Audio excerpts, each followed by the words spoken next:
to start off by saying that the conversation, maybe even a debate, but the wrestling of how much do we follow tradition and the past versus what is our duty to kind of maybe make it a bit more flexible or fluid to make it adhere closer to our current circumstances. So just to give a bit of background, what we were just talking about, I won't make you have to repeat the whole thing, but I think we might, because this is a very interesting topic. The idea, we start with the problem that I had seen, or I thought was very interesting, where a lot of the people on the far right, and I'll use pagans here, but there's other denominations, but just for an example, pagans who might believe and believe very, very strongly in bloodline worship, in ancestral worship, and the blood and soil, all that stuff. But they also hate the past 5 generations of their own family. The man who talks about, like, I can't have the branch of my family tree snap, but then you also want to genocide the boomers, all boomers, even in your own family. And we're just discussing how an individual or how a person in our movement has to grapple and wrestle with these two realities. That, if you are on the far right now, in my family, let's use my family for example. Going back 5-6 generations, you're going to see a lot of Anglicans. I am no fan of the Anglicans, but that it is what it is, and especially people who might be atheists, Satanists, whatever, pagans, whatever it might be. You're going to see a lot of Christians going back pretty far. So how does someone right now reconcile that? And I think, and of course, Mike had some amazing things to say to that. Yeah, so I mean, it's a big question, obviously. As someone who does practice ancestor worship and who is a pagan, this is something that I have to wrestle with, but I think Christians do as well.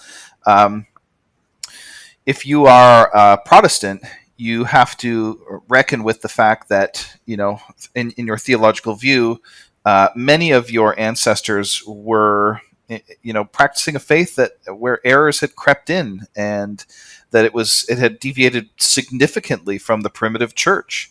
And if you are at all right wing, as obviously anyone who's listening to this will be, you have a respect for the past, and in some sense, ancestor veneration is kind of at the core. It is really sort of the core principle of the right wing, at least the traditionalist right wing, and we'll kind of get into like the difference between right wing and traditionalism. But for a traditionalist, shall we say, as most religious people are, you have a respect for the past, maybe a veneration for the past. But the fact is that none of us have any. None of us are without critique of the past, whether it's of the recent past or of the distant past. If you're a pagan, you have critiques of the last 1,000 years at least. If you are a right-wing Christian, a right-wing Protestant, you at least have some critiques of the past 100 years. If you're a Catholic, it goes a little further back than that. But the question is, if you are a traditionalist and you critique the tradition, because basically you've been born into something, you've been thrown into this world, you've been thrown into a family, into a society, into a situation where your tradition is what you've been handed. And for you to critique that is essentially to put yourself above the tradition and to be in a position to judge it. It's kind of like, in a way, it's very similar to the question of sovereignty. If sovereignty is, as I believe it to be, something absolutist, then anybody who judges the king is effectively setting himself up as the king, because how else can you judge someone except for from a position of authority above them, at least moral authority above them. And if you have critiques of the tradition, then that means you know better than the tradition in some sense. Maybe you want to go back. Maybe you want to go back to a certain point and say, okay, well, this is when it ran off the rails. But everything after that, I can stand above that and critique it. Or maybe you want to go much further back than that. But the problem is, at every stage, if you are not basically 100% on board with the current thing today, then you think that we went off track at some stage, which means that you know better than the people who came before you. And that's a bit of a problem for the traditionalist. And it's something that we all have to reckon with as ancestor worshippers, as a pagan. This is something that it's very much. I think it's even more immediately a problem than it is a problem for a lot of Christians, because Christians, of course, they are not ancestor worshippers. But if you worship your ancestors, the issue is that, for myself, however many generations you go back, probably at least 30 generations or so have been Christians. So, and Christians that would, in many cases, have disapproved very strongly of what it is that I'm doing. And I guess I would answer that in two ways. First of all, I would say that nobody who crosses the river Styx, shall we say, is a Christian after they get there, when they see what's on the other side. And that's, of course, the response that a pagan would give. That's it's not going to convince any Christian or anything like that. It's just there's a difference in how we view the afterlife. And in my own experience, since I have started doing this, practicing the domestic cult, my life has gotten immensely, immensely better. So I don't think that's an accident, but that's my experience, and take it for what it's worth. The second way that I would address that is to say that most of the Christians that if you trace your ancestors all the way back to when they were converted from paganism and became Christians, the vast majority of your Christian ancestors practiced a form of Christianity that is radically alien to the kind of Christianity that you know.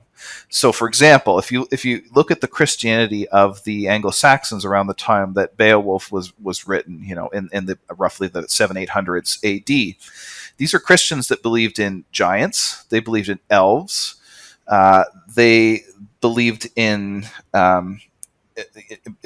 many of the Germanic customs that they had been handed. And for someone like that, if you were to take a time machine and transport that person, Hrothgar, into the present day and ask him what his religious praxis looks like, you would say, that guy is not a Christian. He's a pagan with Christian window dressing, right? So the fact is that Christianity has changed quite a lot. I just want to say quickly to that point, and I'm sure some people, and if there's a bit of lag, I apologize. It usually fixes itself, and we'll correct that later. But one thing that I had noticed, and I brought this up before, I'm sure people are tired of me bringing it up, but I just want to say to that point that when we were covering the book Albion Seed, which is about the development of the British folkways in North America, how America was founded, but also defining how it's a wonderful book. It is, yes, and defining how an individual, how a people defines itself, and there's like 25 different ways. And I love the fact that they have not only religious ways, but also what they call magic ways. And this seemed to be maybe a reconciliation or synthesis of the fact that they have this monotheistic religion, but they carried so much other cultural mythology and spirituality with them. And the one line I always come back to is that if you look even now, even with your average Christian, you will find that they believe in both heaven and ghosts.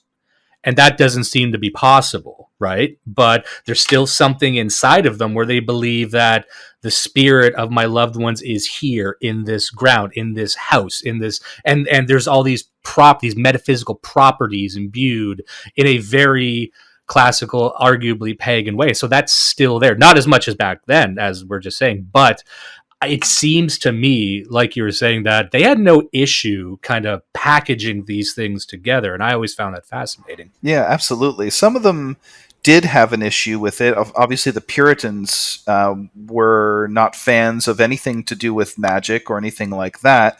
But with the Albion Seed, if you look at the backcountry folk, the people that kind of more became folks from like West Virginia and that eventually sort of became the frontiersmen and things like that. These people who were from generally the north of England and the south of Scotland, the sort of Germanic, areas of that country, very, very strong on the magical aspect of their religion, right? Like they wouldn't be what I would consider to be really very pious Christians. And of course, they were also very extremely they were kind of barbarians in their own way, which is kind of why you got some of the Wild West looking like the way it did, and why it attracted the people that it did. These were clansmen, people who were, they would be like Scottish Lowland clansmen, something like, a few generations before that. Obviously, very violent and very sort of rough-hewn kind of people. And also their religion and their religious practices were very rough-hewn. It's interesting, actually, that you pointed out there that they have religious and magical folkways, because those two things seem like they are very different, and they kind of are. But ultimately, they're both concerned with the supernatural and what's beyond this world. But it's interesting because it really reminds me of Max Weber. Distinction that he makes between I'm just trying to think of what the term that he uses are. Basically, one of them is like magical, and one is I think it's an ethical view of the world. The magical view of the world being something very much like what you find in the book The Ancient City, where what ethics is, or like what people's, let's not use the word ethics, their normative, their norms and their customs are very much more based on formal rites and inherited habits from their parents and from their tradition and everything like that.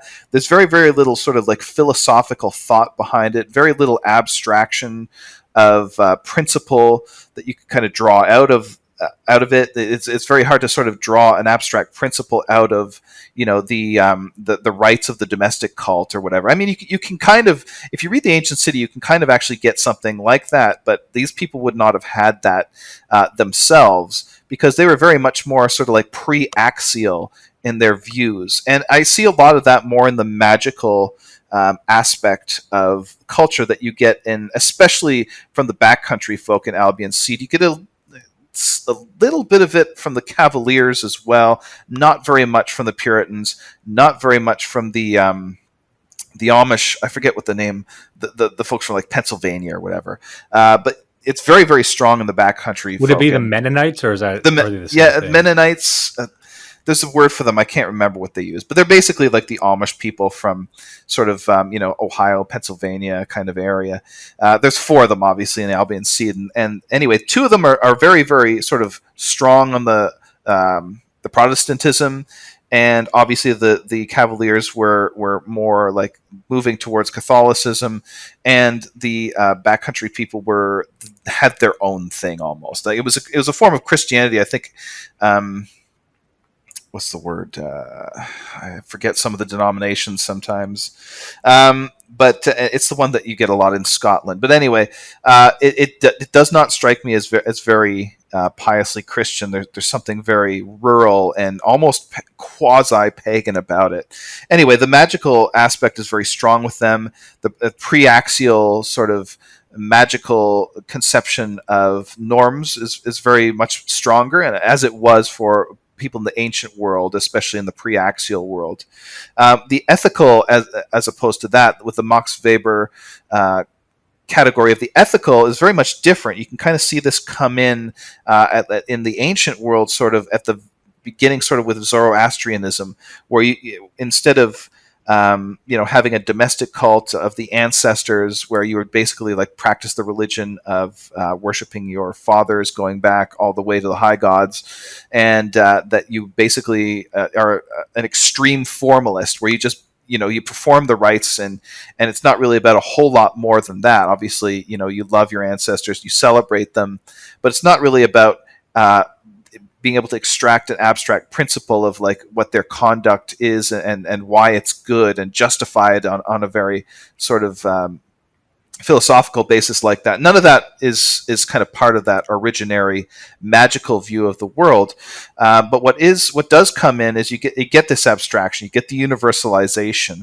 Basically, I think what he means by ethics is that you're sort of considering, because it's universalized, the God that you worship is worshipped not because it's the God of your father, but because it's the God of right, because it's the God of It's Ahura Mazda. It's the light principle. It's the good principle in the universe. That's why you worship it, not because it's yours, but because it's right. And this is sort of when the ethical aspect comes in. I see a lot more.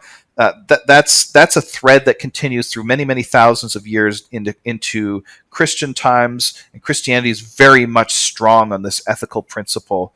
I don't like that term because it makes it sound like the other is unethical, but really what it is it's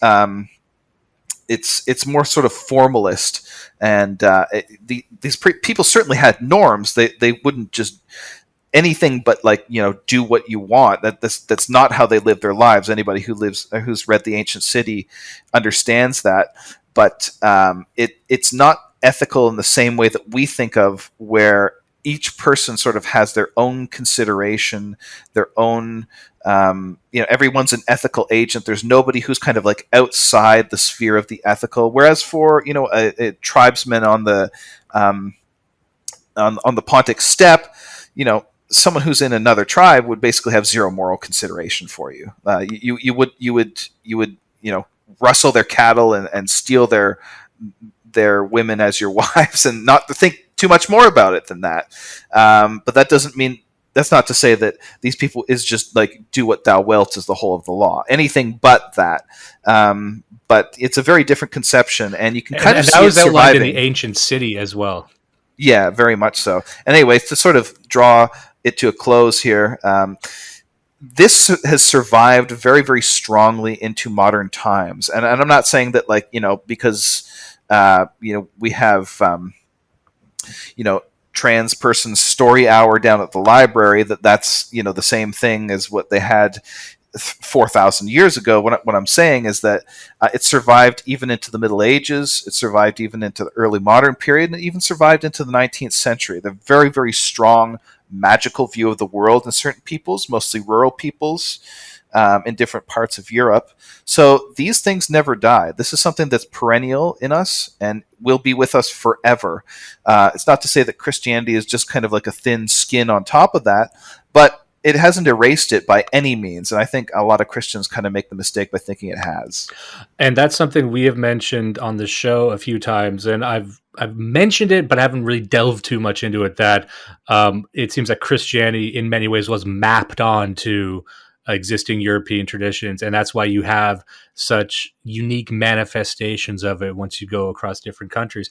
But before we get into the next part, which builds on that, I think we ought to introduce you. Now, people are saying, wow, you just kind of started the podcast jumping right in. Well, everyone gets the podcast that they deserve, and you've all been very good. And so I had to catch that lightning in a bottle before it slipped through my fingers.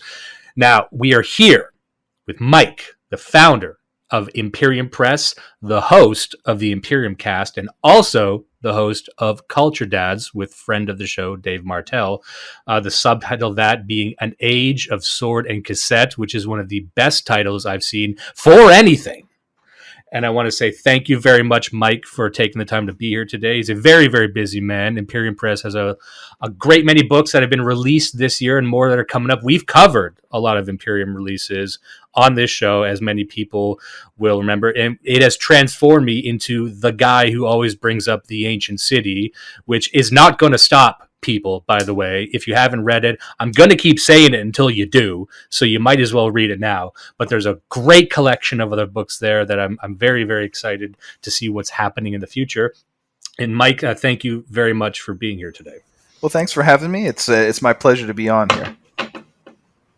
And just to jump right into the next question that I want to talk about, that builds on kind of what we were just discussing.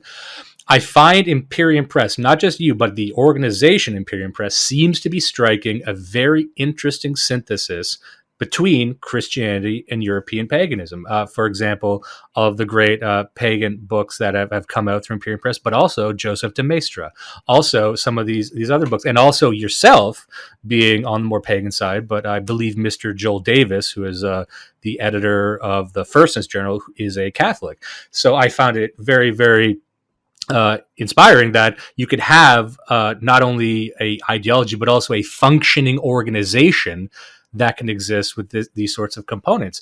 Now, I wanted to ask, is that by design? And do you think, based on what we've been talking about, this sort of synthesis or collaboration is something that more people should be attempting?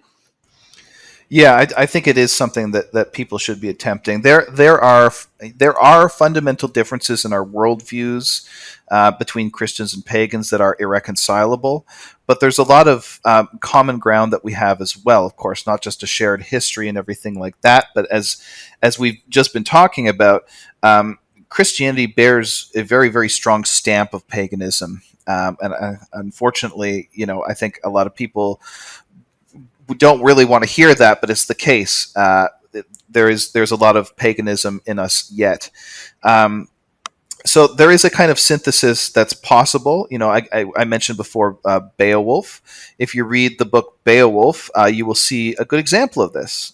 These people did not think that their folk beliefs were all that incompatible with Christianity, and it's you can take it for what it is. Maybe you agree with them, maybe you don't, but there certainly have been successful syntheses in the past.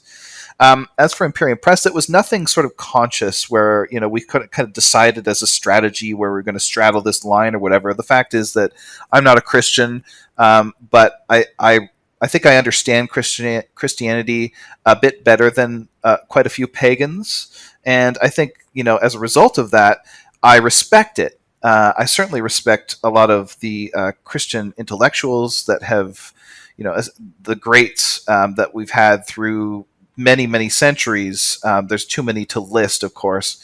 But the fact is that for the past 700 years or more, all of the best intellectuals have been Christians, because everyone basically has been Christian. So if I was to just cut off that aspect from our catalog and from my thinking and everything like that, it would be pretty impoverished. There'd be a pretty big gap in there. And the fact is, there's a lot of wonderful stuff that Christians have done intellectually and artistically, aesthetically, over many many generations. So yeah, it's a good synthesis, and I think it actually comes out quite a lot in the podcast that I have with Joel Davis, Imperium Cast. As you mentioned, he's a Catholic. I'm a pagan, and we have a good sort of a good dynamic, I think, because we're both sufficiently different in our theological stances, but also our dispositions, that it just works. I think there's a good there's a tension there, but there's also a dynamism. It's not just like an acrimonious debate or anything like that. We agree on quite a lot, but there are things that we disagree on, and I think that out of that comes a kind of like agonistic. It's a debate, really, and that is often very productive, I think. So it's great, and it's been interesting to have this publishing company that is, a traditionalist publishing company, a right-wing publishing company, that is also not Christian, because that's what you would expect out of a right-wing publishing company, even a dissident right-wing publishing company. Although I think paganism is stronger in the dissident sphere than in the non-dissident sphere. But you would expect probably a Christian publisher or whatever to kind of take up this space. But because we're not, we've gotten some interesting feedback and some interesting reactions from people, and I have to say, not all of them have been positive. We certainly received our share of criticism from folks who kind of think it should be more Christian than it is. But I think that's all the people who do that in good faith, at least, contribute to making it stronger and more robust, because it is a debate. These are ideas. We are basically, we brand ourselves as the dissident. As the classics department of the right. So it's about the history of ideas, and the history of ideas has been a kind of long debate that's been going on for a very long time. So anything short of doxing or hostility, severe hostility, it actually helps us. So it's been kind of cool to get that feedback from people. Oh, that's a great point. And also, I want to say you had mentioned the Classics Department of the Right, formerly known as Chucks. No, formerly known as the Classics Department of the Alt Right, which I thought was a very fantastic title. But obviously, that has changed over time. And I was curious if you see, as Imperium Press has evolved and has grown to be such a success and left such a mark on the many different political movements, do you see Imperium Press as sort of something that can be grafted on to any other political movement, or do you see Imperium Press, with your work, with your syntheses, with these debates you're having, as carving out its own space and perhaps even becoming its own movement in a way? Well, I do think it's carving out its own space. I wouldn't call it a movement necessarily, but I do think that we're actually kind of starting to break new ground in this synthesis, in this confluence of different factors and different influences that have creating this witch's brew of all kinds of different things, paganism, Christianity, and other things. I do think it's kind of starting to become its own thing, and I think it's starting to put forth its own sort of worldview that I would call folkish and heroic, and also Odinic, which is a term that I can explain a little bit more later. Yes, I was hoping you could dive into that in a little bit too. Yeah. Yeah, for sure. But it is kind of creating its own thing, and we have changed the tagline of the company from the Classics Department of the Dissident Right or the Alt Right to Classics Department of the Right, because basically I see us as actually taking up a cultural space that's been effectively abandoned. I don't see mainstream conservatism, mainstream right wing thought really continuing in the patrimony of the classics. I think a lot of that has been sort of left behind. And I've ceded to the left, which is the worst thing that you could imagine, because these people just want to destroy that. They have no respect for the classics. They have no respect for the past. And that what they're doing, if you look at these, Donna Zuckerbergs of the world and all of this, what they're doing basically is trying to sanitize the classics and to wall them off in a way from being relevant to our day. These are, you have to understand it if you want to understand history. But these people lived in a very different time. They had very different ideals and morals and a different world, and that none of that really applies anymore. So you kind of it's interesting and fascinating, but to understand it is really to understand it kind of academic fashion. It doesn't really apply anymore, and this is accelerated since we started to publish, which is why we've changed how we brand ourselves as just the Classics Department of the Right. But it was there from before we started, which is kind of like why I got into doing this in the first place. And the long and short of that is because I think Cambridge University Press and Oxford University Press and some of these other academic publishers were kind of dropping the ball a little bit. Their work is still quite scholarly. It's not without its flaws in terms of pure scholarship, but for the most part, pretty decent. But part of the problem is that they would frame it in ways that would effectively, again, sort of foreclose on any kind of illiberal thinking at all. And of course, you can't ignore certain thinkers. You can't ignore Maestra. You can't ignore Vico. You can't ignore Herder and all these people. But they're problematic. So they kind of have to be dealt with. And the way that they're dealt with is by framing these texts as I said, products of their time, not really relevant today, being very historicist in the worst kind of way about framing them.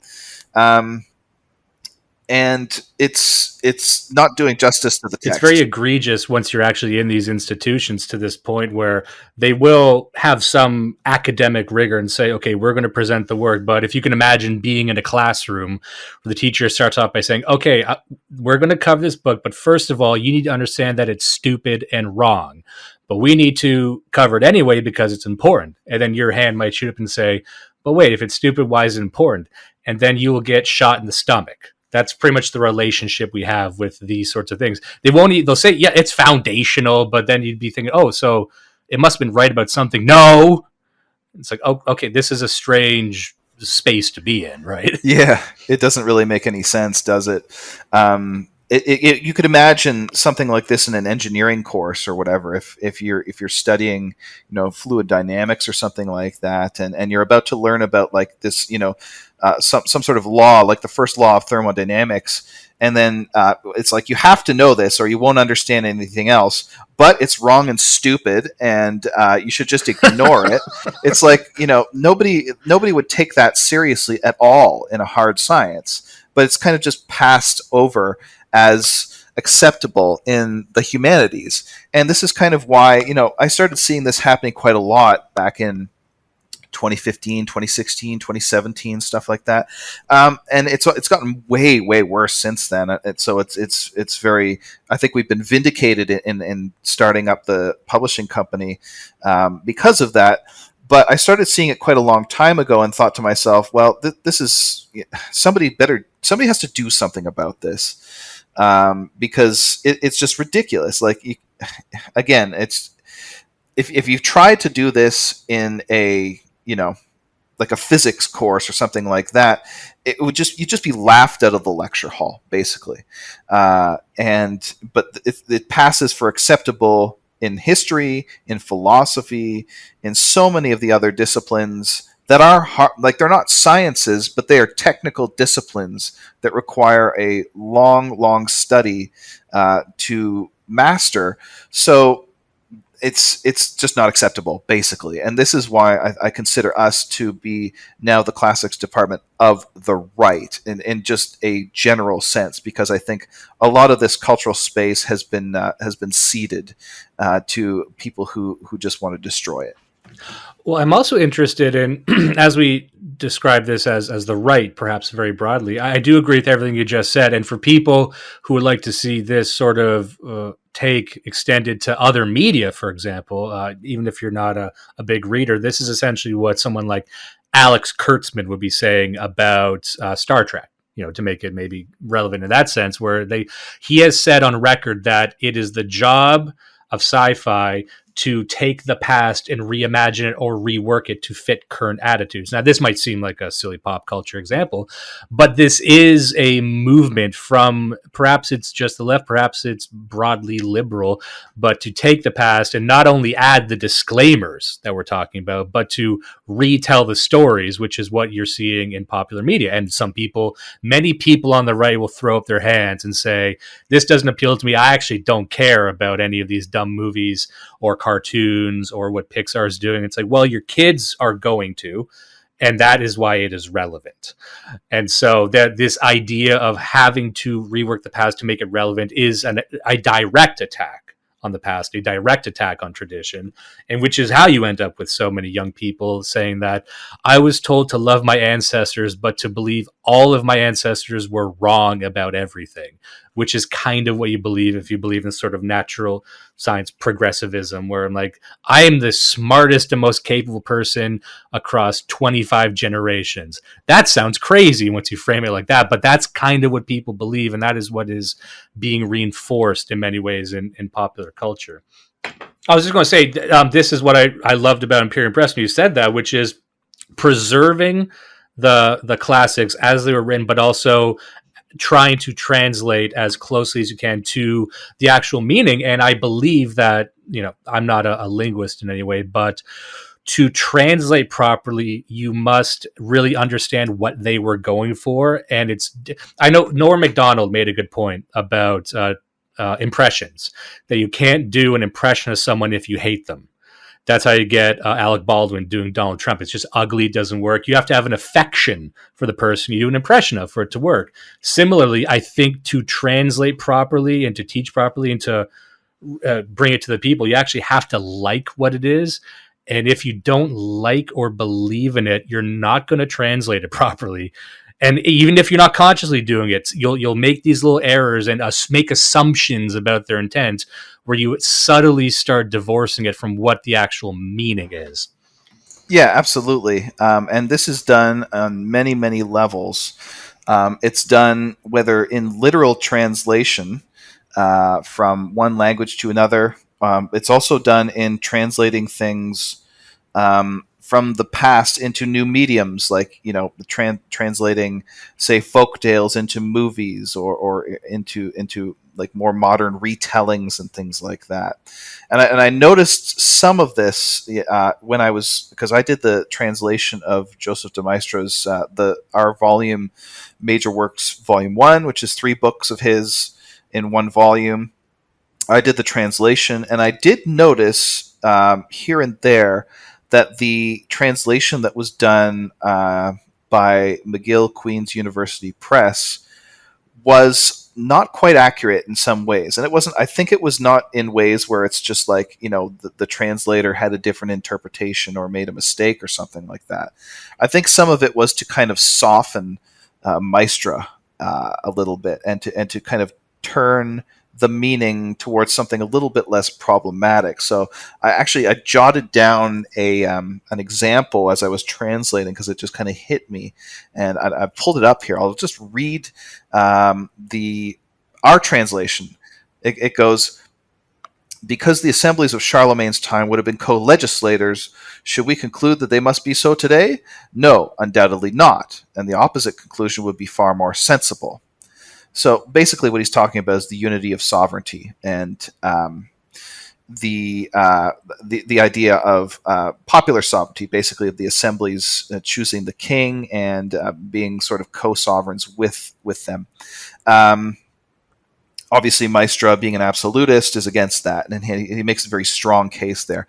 Now, the McGill Queen's University Press translation goes, because assemblies in Charlemagne's time would have been co-legislative, would it be necessary to conclude that they had to be such today?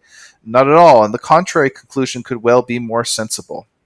So the main difference is ours says the opposite conclusion would be far more sensible, and that's literal translation, and the other one says, and the contrary conclusion could well be more sensible. Do you see the difference there? There's just a bit of a difference in emphasis, but whereas the literal translation is that Maestra very decidedly agrees that they cannot be co-legislators. The other translation says it could be the case that they weren't. You know what I mean? So, I mean, these are the kind of things that happen at every stage of a book's translation. It's not a huge thing. It's not a. I mean, you can't call it a completely inaccurate translation, but it does kind of, I think, lose some of the sense, and not only the sense, but the spirit behind of it as well. So That's a you see very this interesting example because, yeah. Yeah, you see this at every turn, and Robert Filmer gives a good example of his own. I mean, he's obviously a writer in English, so you don't have to translate him, but he's talking about a translation, I believe it's by Hugo Grotius, who is he's a Dutch jurist writing about the same time as Filmer himself, and he's commenting on Aristotle. And I can't give you the exact quote here and now, but basically what he's saying is that Grotius translates a passage where it goes, until they are separated, until they do separate, and I forget exactly what he's talking about there, but I believe he's talking about a separation between the sovereign and the people, basically, or and so it says until they do separate. So the idea is that the people can kind of go their own way or whatever. And what Filmer says is, he says, no, the actual literal translation, if you look at Aristotle, is until they are separated. So the people themselves do not have the initiative. They don't have the ability to separate themselves. It's the sovereign that sunders the contract himself. So the people are sort of in a more passive position here. And it makes a big difference. What Grotius is sort of implying here with his translation is that the people ultimately have sovereignty, basically, is kind of where this discussion is going. But the inaccurate translation makes it seem as though something else is the case.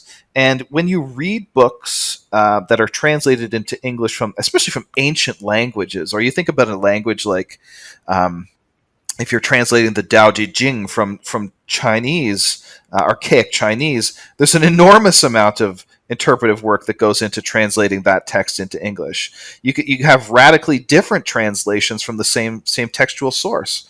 So translation is not just a kind of thing. I mean, there is machine translation, but it's not something that can be just done formally without any interpretation. Interpretation is a huge part of it, and systematically across many generations and across many texts, over and over, what's happened is that over the past at least 80 or 100 years or so, we've kind of systematically been misled as to what it is that people in the past have said. So this is part of why we're doing our own translations. In some cases, one of the books in that Maestra volume is available already in an English translation. It's a good English translation. It's out of copyright. We could have used it, but we did our own because we wanted to get it right. We wanted to interpret it according to the original spirit of what he said. And this is why I encourage people to learn an ancient language. If you really want to understand what it is that Caesar said, there's not really anything better than reading his own words. And I think that it's very important for many reasons. And so, some of the reasons have to do with motivated translation, but some of it has to do with just understanding things in their native context and the colloquialisms. Reading Latin poetry is beautiful in English, but it's something entirely different reading it in the original. So, this is one of the things that we wanted to correct. Basically, we wanted to make sure that people got it more sort of like from the horse's mouth, translated by someone who actually agrees with Maestra and wants to give you what it is that he's saying directly. And this is something that hasn't been available for a very, very long time. So that's kind of the space that we're filling. Yeah, and it's never been available correctly. One thing I found that's very interesting, and this is kind of just to build on that, this isn't as a springboard to something else, but there was a book I had read recently that we will cover on the show in the next coming weeks, but it was, the name of the author escapes me, but it was The Human Use of Human Beings. And the author was the man who essentially coined the term cybernetics. So it's a scientific book. And it was published many decades ago as the information technology revolution was really ramping up steam, and it was a defense of cybernetics and how the interplay between man and machine can go in the future. But he was talking about the thesis of this book was something along the lines of not only are messages important, human beings are essentially messages. They're essentially patterns that kind of replenish themselves. I won't get into that, but he was talking about what a message is. And a message, you can conceptualize it from a scientific point of view. And this guy was for all intents and purposes, a liberal. He was secular. If you read the book, a lot of very common science sounding things will come through that. And it poo-poos religion and whatnot. Sure. But despite that, he came to this conclusion. He said, look at a message. What a message is, it's kind of like its own organism that tries to fight entropy.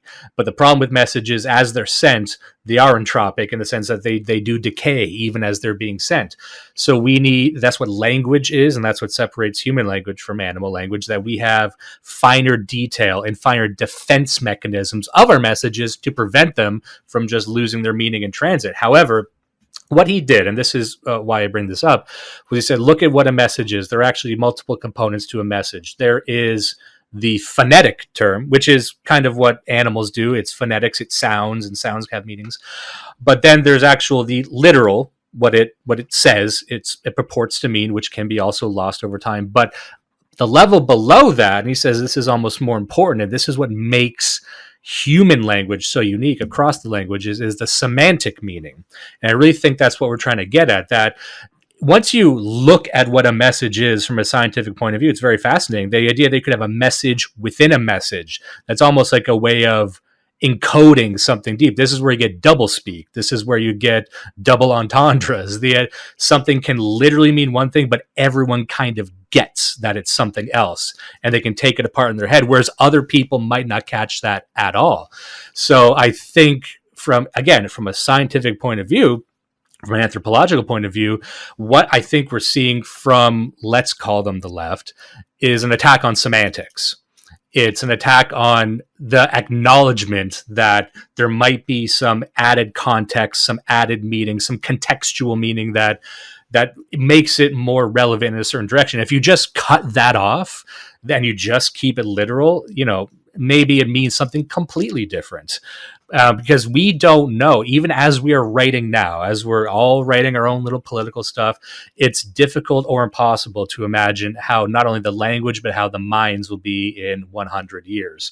And so we're kind of placing our faith in them, like, oh, they'll kind of get what I meant because they'll study what was going on at the time. But if you don't do that, that is how we get these problems. And that is how they can just start slipping in their own stuff. I just wanted to add a little tangent there. But yeah, I think that's right. It makes a lot of sense. The left, I mean, it's interesting because they will often say, well, you have to understand this in context, but it's usually just a kind of excuse for, excusing, like, crime sprees by certain demographics or whatever. But at the same time, they don't want to understand in context, say, the ancient world. Because it's just too overpowering for them. It's something that they absolutely can't. I mean, again, coming back to the ancient city, look at the degree of patriarchy that we had in Rome, in the ancient world. This is something that these people would not be able to brook at all. So it has to be understood out of context in order to kind of critique it and analyze it and break it down and genealogize it, like in a Nietzschean way, to undermine it. Basically, that's the idea, is to undermine it. But to understand these things in the original is to really grasp them. I mean, something like learning Latin. If you read something in the original Latin, you get the nuances from it that you don't get if you're just kind of reading a translation, even a good translation.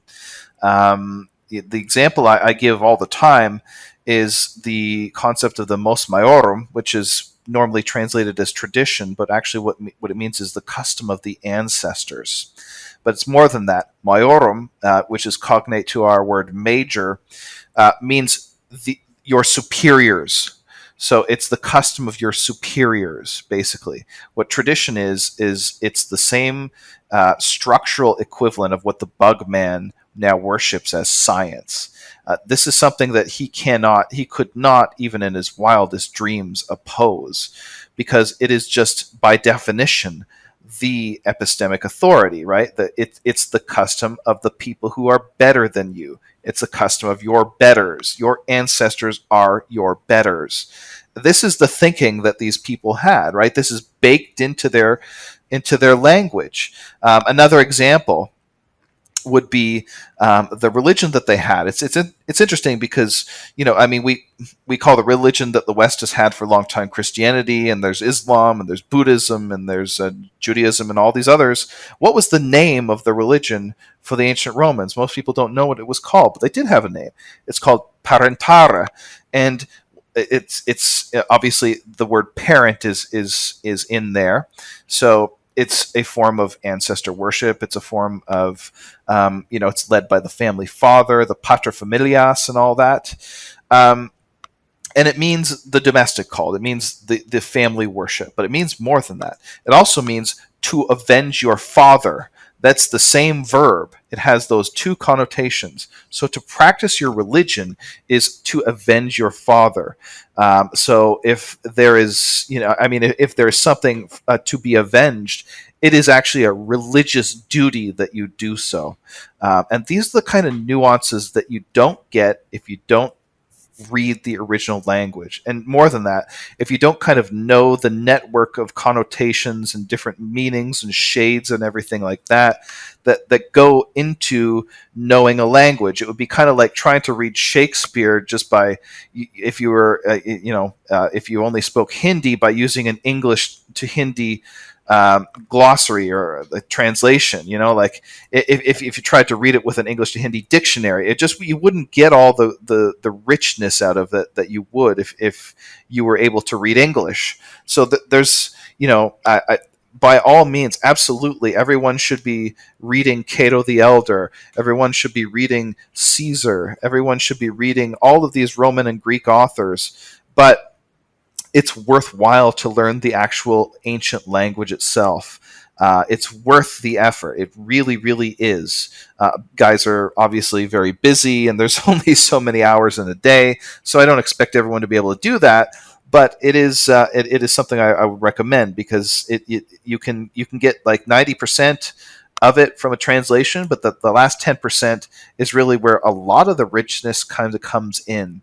And what the left wants to do, they want to be hermeneutically retarded and de-interpret it. They want to decontextualize it, take it out of its native context, and sort of look at it from the point of view of the present. They sort of raise presentism almost to a religion, and it's, how are you going to understand anything that way? It's just, this is why I think, whether we did it or not, something like a classics department looking at these things from their native context and more in their native interpretation is something that was absolutely needed. Well, there's a lot of really good stuff in there. But before I forget, I want to bring up something that you just mentioned, that it occurred to me that it was far more common, especially in Western education, but I think elsewhere as well, to have Latin taught in not only university and college, but also oftentimes maybe in even high school.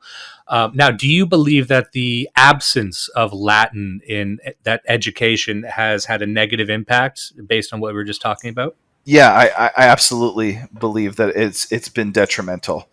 Um, and it's been detrimental because you lose the language, but it's also been detrimental because you lose the pedagogy, you lose the style of teaching. So um, basically, like up until about the end of the 19th century, instruction in Greek and Latin, uh, they did not make these things accessible. I mean, obviously, you need to acquire the language, so it has to be it's somewhat accessible. But um, if a schoolboy learning Greek in high school or whatever, like, could you imagine today? It just seems absolutely like these people are just so far above us in terms of intellectual ability that you'd be able to have, not only would these people be able to debate, and not only would they be able to converse in Latin or Greek, or read Latin or Greek, they'd be able to debate in these languages by the end of high school. Now, could you imagine such a thing today? I don't think so, right? And I can barely learn French. I had like 9 years of French yeah, in Canadian I school. I know. don't know anyone that could speak French. Yeah, it's and same here. I mean, I when I started into translating Maestra, which was many years ago, that was a text that was many years in the making. I mean, we're both Canadian. We both learned French in high school. Um, I took it for about 3 years or so. Well, no, I mean, in high school, that is. I'd started, I think, fourth grade or something like that, and I went through about 10th or 11th grade, something. Anyway, not that long, 5, 6, 7 years of French, by the end of it, I could barely carry on a conversation with someone in Quebec, or certainly not someone in France. This was kind of the state of the schooling system back then, which is fairly long time ago now. Um, and then when I started to translate Maestra, I basically had to teach myself French again from scratch. Not from scratch, actually. That I shouldn't say that, because a lot of it had been kind of internalized and it came back quickly.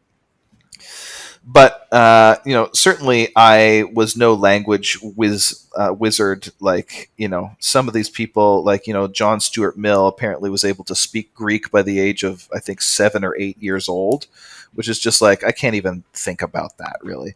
But it's also the nature of the school instruction that we've lost. It's not just the ability to speak the language; it's also the nature of the instruction. These like Victorian England, for all of its problems, and certainly not being a golden age or anything like that. These people, like if you look online for like the Harvard exam entrance exam for 1899, have you seen this? Have you ever seen this online? You can find that I've never seen that. it's you should. It's absolutely um, sobering. Basically, if you look, you can find the Harvard entrance exam in 1899. This was the Harvard entrance exam. This is not like like a test for some PhD candidate or something like that. This is what high school students were expected to know going into a university, a prestigious university, but a university nonetheless, like out of high school. Um, you will not be able to parse any of the first several pages because it's all Latin and Greek. Um, and the rest of it is almost equally formidable. And anybody who hears this just for a laugh, go look up the Harvard entrance exam 1899, and you will be humbled. And the reason why is because these people at this time had a very different education system. It emphasized very strongly rote learning and memorization, discipline, and obedience in ways that like we just do not have today. And the result was that these people could acquire absolutely formidable amounts of learning in no time at all, and like that we cannot do today. And this is, I think, one of the things that I've known this like just intuitively for a long time, because when I was a kid, one of the first, well, not one of the first books, one of the first books that kind of really red pilled me, shall we say, is I read The Origin of Species cover to cover. I don't remember how old I was. I was in high school. Um, I guess I was probably some sort of a shit tier atheist, and I just wanted, because obviously Darwin is important. I decided I wanted to read him, and I thought to myself, okay, well, it's an old book. It's probably pretty stupid. I should be able to digest this in a snap. and, and let me tell you, just encountering these Victorian sentences that would go on for 3/4 of a page, longer than an elephant's dick. It's like I couldn't even imagine that like someone could be this intelligent reading Darwin, who's certainly a very intelligent person. How could someone write like this? How could someone be this immensely intelligent? And not just as a biologist, but just in the way he writes and the way he thinks and the kind of way that his thoughts are organized. Um, okay, well, Darwin's obviously he's a huge titan in the history of ideas, and maybe we should read something else. And looking into old books, I forget, I couldn't tell exactly what else that I read immediately after that, but some of the old books that I read were equally impressive in their sort of erudition, and I came to understand fairly quickly that people in the 19th century were a fuck of a lot smarter than we are today. Like, and this has actually been Well, it, borne it out experimentally, like in terms of empirically, this has been proven now, basically, that intelligence has declined over time. It's declined since that time. The Flynn effect was a kind of temporary bump that had to do more um, with environmental factors such as prenatal health and better nutrition and things like that. But the overall sort of long-term curve is moving in a downward direction in terms of intelligence. And this hit me when I was before I had graduated high school. I come to understand this, and of course living in the modern West, we're kind of we are propagandized with the idea 24/7 that our ancestors were basically retarded savages, believed things that no intelligent person could possibly believe today, and encountering unfiltered, firsthand primary sources of Victorian English, um, really kind of set me on the path to understanding that no, in fact, old books have a lot of value, and that these people probably understood the world more in a deeper and better sense than we do today. So, in a sense, that might be kind of like the beginning of my journey to Imperium Press and all that. But this is something I think that people don't get today because they're not exposed to that. They're certainly not exposed to the Victorian system of education. And it's a shame, because if they were exposed to the thoughts and ideas and the methods of the past for learning, I think that people would be a lot better off. Well, it's kind of funny that you say that. Speaking about Victorian England specifically, I remember when people would talk about Dickens, Charles Dickens, the famous author, and everyone looks at these books as if they're great literature, and they are. But once you read the history of how Dickens was published, you realize, oh, this was kind of like their comic books. This was like on Easy that you would see like in the paper, and it's just kind of like a fun, fancy thing.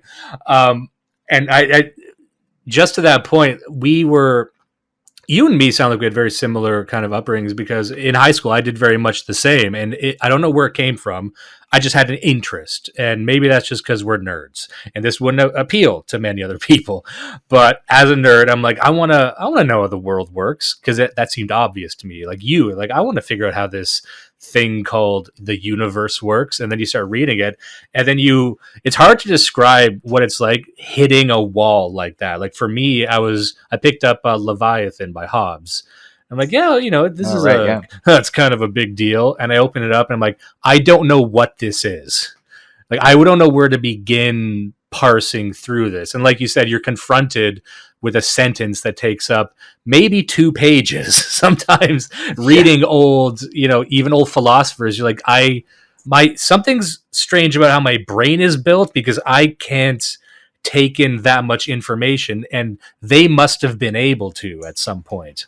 I think Yeah, and how the is it takeaway that from something that is. like this would be like light entertainment in some cases? I mean, not Hobbes and not Hegel or any of these philosophers, but certainly the Victorian English writers, where people were reading this for pleasure. Normal people, middle class people, reading it for pleasure.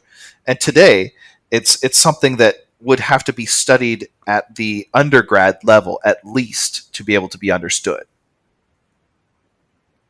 It's so interesting that right here within this discussion, we have a great javelin we've just thrown at this idea that the average liberal leftist would say that your ancestors were stupid. It's like, well, if they're so stupid, you should find it really easy to read and understand their stuff, right? Oh, you don't? You need to actually study it for 20 years? Oh, I guess so they're not that stupid then. I and No, but you see, they were just wordy, and they didn't understand, and they just have a like bad writing style, and that was endemic to the time, and all these excuses. And it goes on and on and on, but it's just a gigantic cope, basically.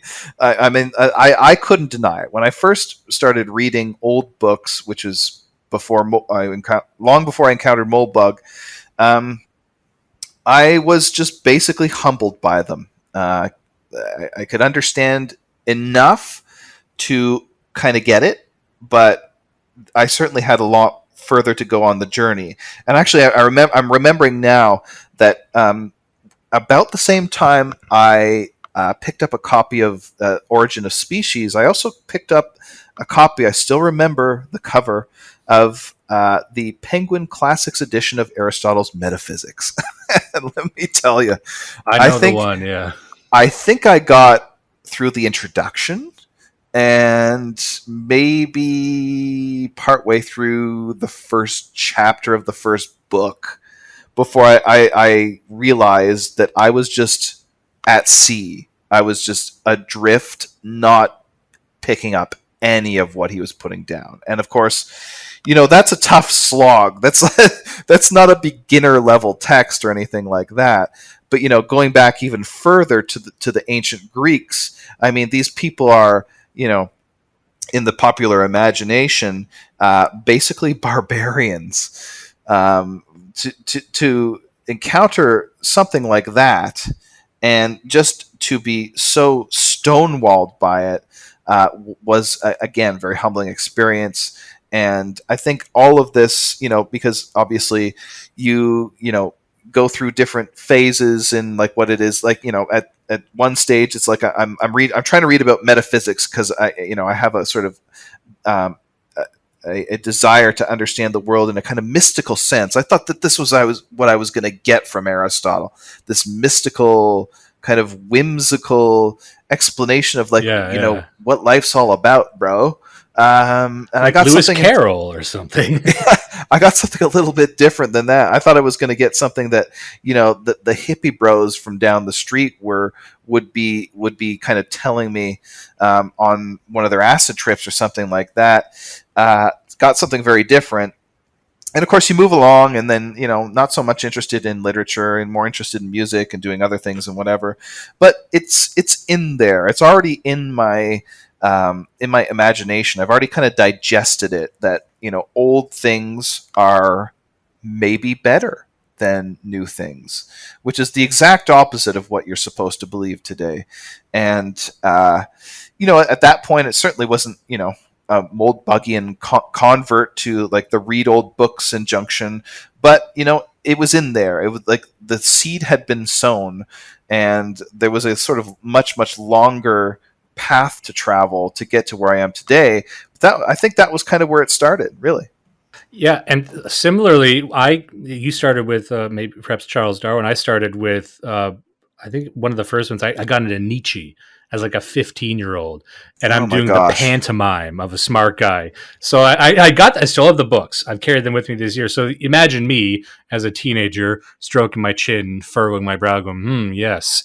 And I've got like underlines everywhere, so I feel like I'm internalizing it. I couldn't tell now. Like Nice. I know it's too stupid to understand this, but this is what's so interesting is that you mentioned, like the Penguin Classics and things like that. And this is why I think Imperium Press and also Antelope Hill and Arctos and many others are so important, because as a teenager, if I'm thinking back, the only way I would find these books, and it'd be different now because back when I was a teenager, I'm 35.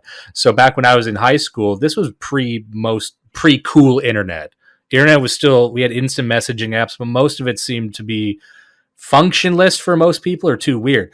But if you want to find this stuff, you go to a big bookstore. In Canada, it would have been Chapters or something.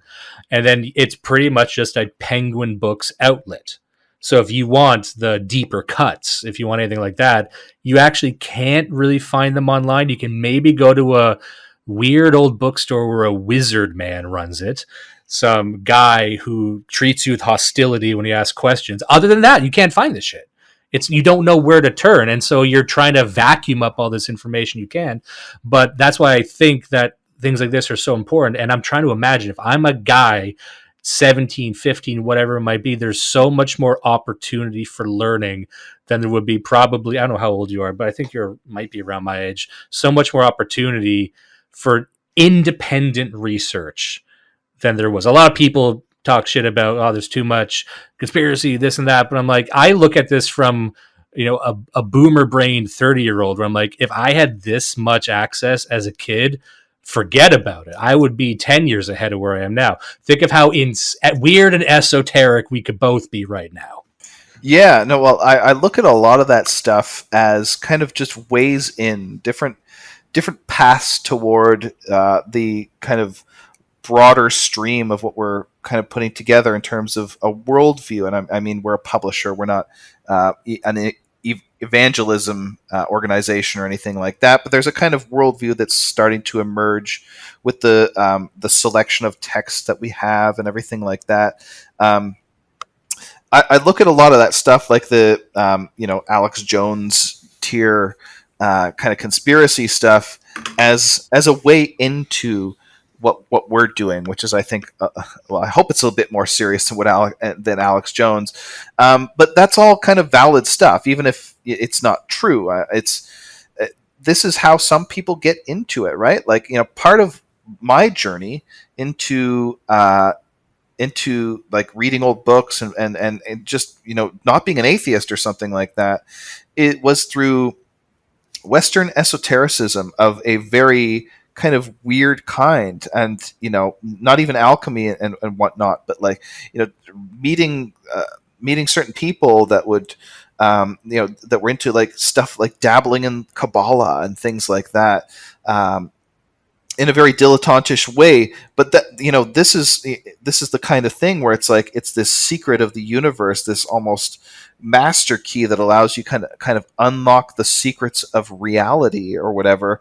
And that's very attractive to someone who's 15, 18, 20 years old, something like that, where you're just kind of, I mean, 20 years old, back in the Bronze Age, you'd have had a wife and three children and a farm by then. But in our Iron Age that we live in, it's 20 years old, you're still basically a kid. So this it, my point is that people kind of come in through all different ways, all different doors, and for us to ruthlessly counter signal all this stuff and to kind of hate on all this weird stuff that is a little bit kooky or whatever.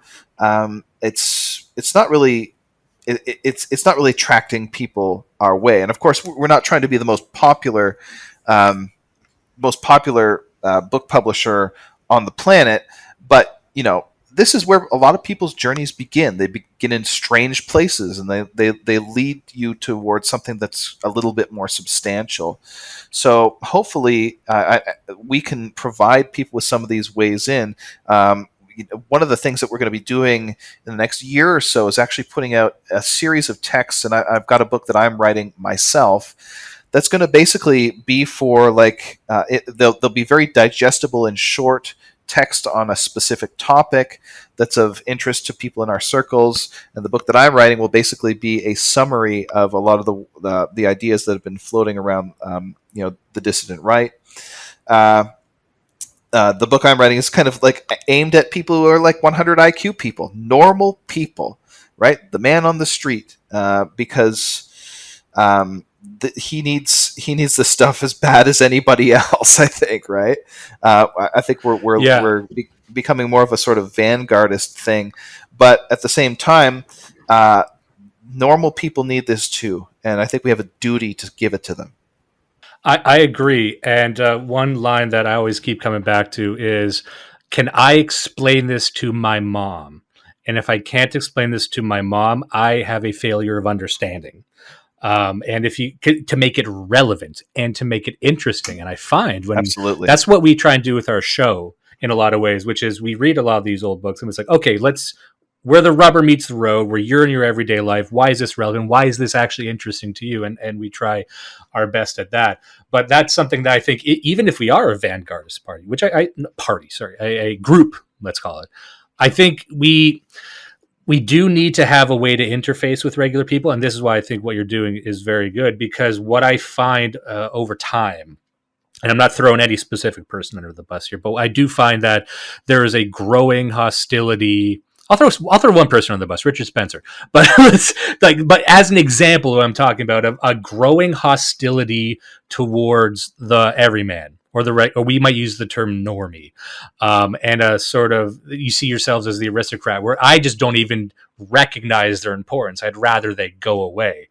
And I'm like, that. Well, that's dangerous. That's the most dangerous thing, I think. And believing that, because what I Well, would always remind it's people is, also it's just strategically retarded because um, it's the fact is that, I mean, we just published a book called The Populist Delusion, which is all about elite theory and vanguardism, and the idea that it is not the masses that move history, but the masses are moved by history.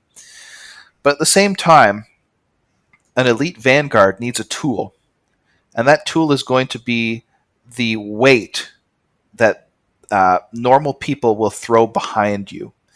And if you hate normal people, first of all, you don't deserve to be a to rule them, or to rule on behalf of them, or however you want to phrase it. You need some kind of noblesse oblige to merit that position. But even putting aside any moral considerations at all, if you have nothing to do with their interests, if you don't speak to them, or better yet, for them, then you are going to lack a very, very strong sort of weight that other people are going to be able to pick up on and crush you with. If for a you need to have a vanguard. If you're going to have a vanguard, it's going to also have a rear guard, and the rear guard is the sort of normie conservative, the sort of MAGA mom that just wants to have it stop, where her children are being taught to hate their own ethnicity, and to want to mutilate themselves. They just want that to go away, right? And if you can offer them at least a kind of like ideological path towards um, you know fixing that problem, people are going to support you. And if you don't have any support, it doesn't matter what kind of a vanguard you've got. You basically have nothing. So you need And both. that's why I love talking to these groups, frankly. And a lot of people in our scene, whatever we want to call it, they are opposed to even interfacing with these people at all. But I do, and sometimes I get in trouble for that. Like, why are you even talking to this guy? You must support him. I'm like, no, I just find it interesting. I'm trying to interview that fucking Maoist rebel news guy from Toronto, just that fat communist guy who's just causing problems. I'm like, sure, I don't side with him. I just want to see. This will be fun, you know. But also, like, one thing you had mentioned, I wanted to get back to about coming to this from esotericism. We see the same thing where people try to throw all those people out. They're not worth it. But allow me to once again part the audience like the Moses of content, which I am, and say that, we want to talk about getting maybe some more women in the party. I got one for you. Don't even worry about conservative women. Witches. There you go. Sit on that. I see the red dots forming on my chest and forehead, but think about it. Go away and think about it for a while. Maybe you start going after these witches now. Continue. I think that's enough of a detour. My life is in danger for saying that. Well, I agree with you. I think that is a contingent that is on the cusp of coming over to what we're about. And I say that in all seriousness. I think, as a pagan, that some of these people do have kind of healthy instincts, even if they're very misguided in the way that they are expressed.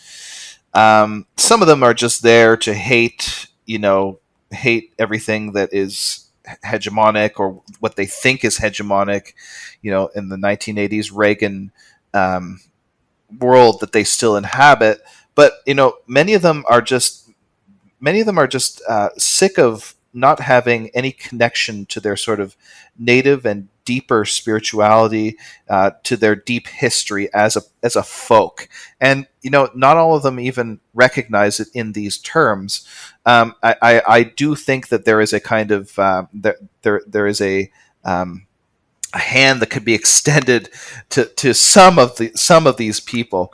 But yeah, I absolutely, I'm always really, really heartened to see women get involved in kind of what we're doing, because it's so refreshing, and real. I mean, these are the people that are going to be teaching your children too, right? Along with yourself as the father, your mom's going to be the mother is going to be teaching the children, and they need to be on board with everything too. So, one of my favorite podcasts is Hearth and Helm.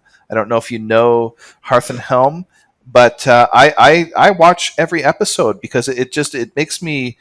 I put it in the background when I'm like editing or filling orders and stuff like that. It just gives me hope, listening to what these girls are up to. It gives me a lot of hope. So I would like to see more of that. Yes, and I would always joke on the show that like we're a borderline feminist podcast, considering what some people in the movement say. That alone, what you just said, you could be staring down a blizzard of tomahawks from many of the people in our scene. Where like, you want to talk to women, you want to not just rip the uteruses out of them and use that and kill them. There's some extreme anti-woman stuff on the right, but yeah, A lot of it to is the just larger so. point. Sorry. I hate to say reactionary. A lot of it is it's just such a knee jerk reaction to an extreme on the other side, right? And it's just there's no real thought behind it or anything like that. Of course, women can be right wing. That's like for it's just I almost don't understand the kind of like anti position for that, or that like they should just be quiet and not say anything, or and they shouldn't participate.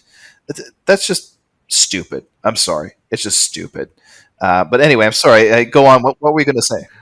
I was going to say, well, also then you kind of open the door to a bunch of very kind of subversive, perhaps homosexual individuals who are like, yeah, I hate women too. Follow me, and then, yay! No, no, no, no. That's you don't want to go down that alley with that guy. No, Trust me. no, no. That's it's just blinking neon line that says America first. Okay, but to the point you were just making, this is a larger discussion that you had gotten into on Substack, and it was as we're talking about you put it very good, the vanguard and then the rear guard. You had mentioned and forgive my mispronunciation because I'm gonna mispronounce it. It's the Odinic versus the Tyrrhic, as a alternative to the left versus the right, or the globalist versus the particularist. And just to give it a brief introduction for the people who haven't read this article on Substack, I'll give you a very, very brief description of what this means. Here in the most condensed version possible, Odin represents the great man, and Tyr represents the maintainer of order. Moreover, you may notice that these are not opposites, but complements. Any sovereign necessarily discharges both functions. Odin and Tyr are co-sovereigns. Lastly, these are not equals. The one prevails over the other. Odin is the high god, and Tyr the subordinate to him. So, within what we were just talking about, I do see echoes of that. I do see this collaboration between the two of someone leading the way, but also you do need that maintaining element. And we can go off and all about the managerial class and stuff. But I was wondering if you'd like to speak more to that, because it's very, very interesting and caused a little bit of controversy or some debate, I think.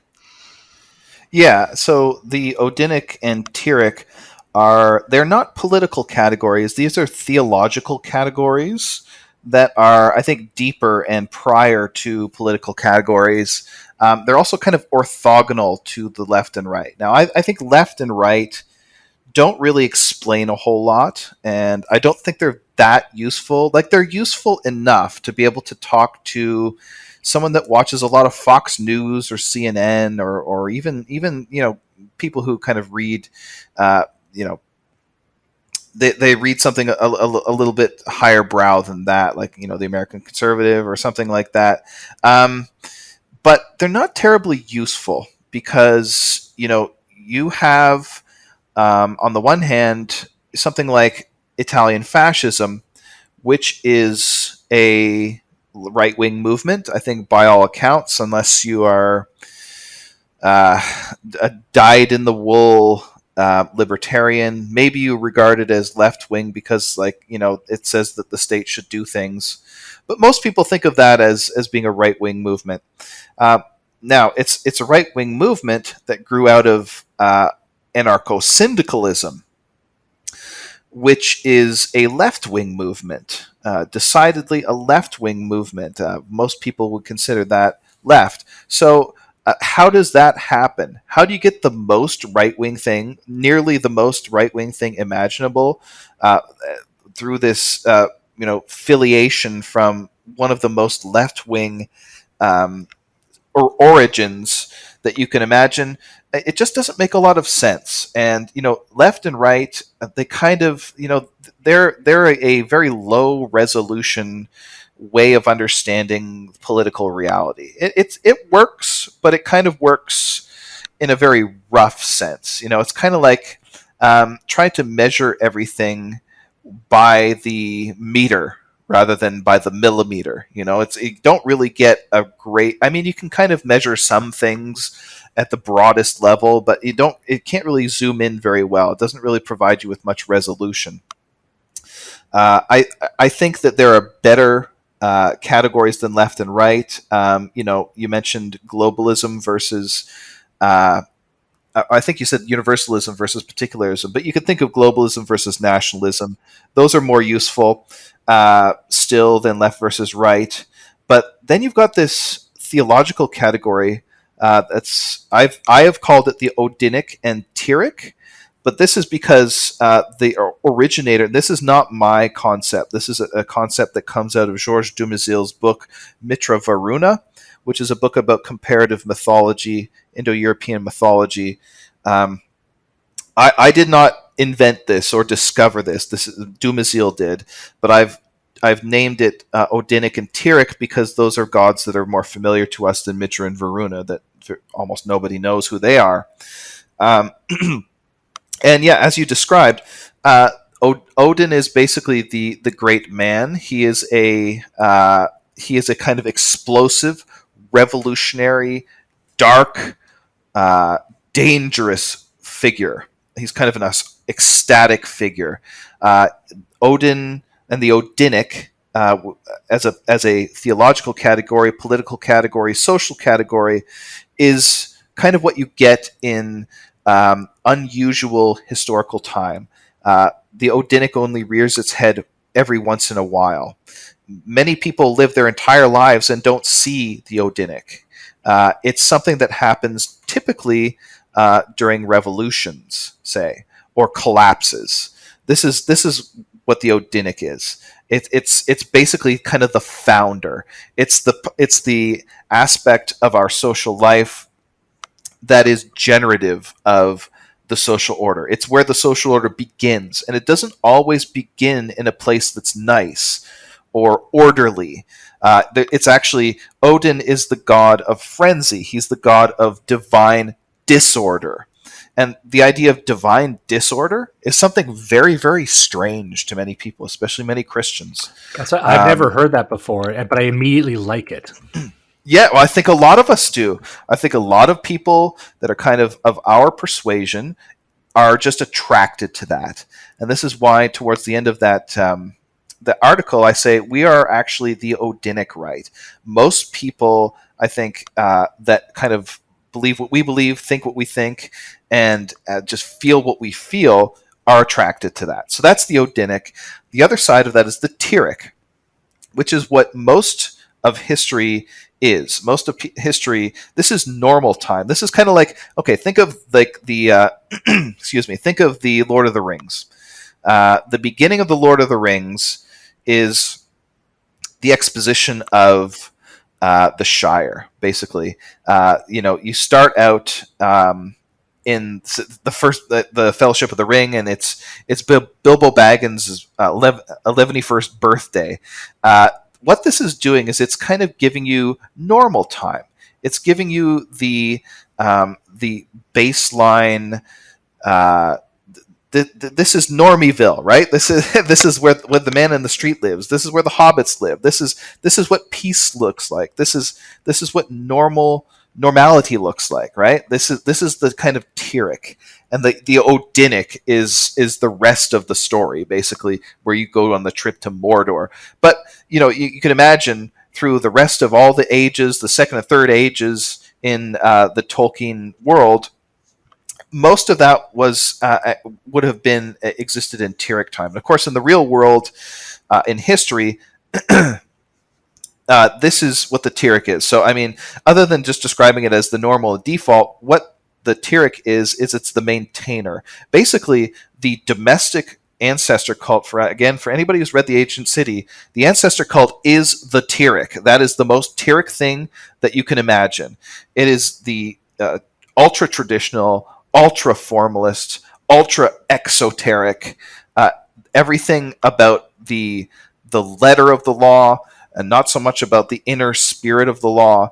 It's everything on the outside, everything that's day and light and grounded as well, and very much of the earth. This is what the Tyrrhic is. So you get these two political I just categories, want or to these add two. something there very quickly about the Lord of the Rings thing, which I found very interesting. Which is, if you to keep it within that metaphor, I found kind of amusing is that if you are sort of the Odinistic type of person going out of the Shire, you are still partnered with the conservatives who would be Merry and Pippin. And if I recall with the books, which I read quite a long time ago, it was Merry and Pippin who were also like, let's just go back to the Shire.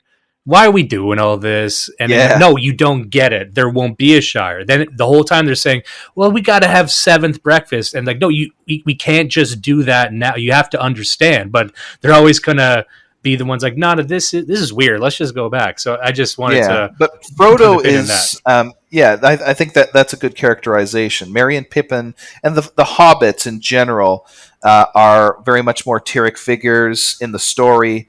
But Frodo is a little different. He's a little weird. He's got this spark in him.